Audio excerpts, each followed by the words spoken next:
Welcome back to another technical deep dive here in the debug zone. Today, we're tackling a big question and breaking it down with insights from other users.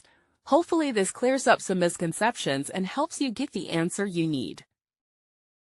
So buckle up, stay a little curious, and let's jump right in.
And that's a wrap.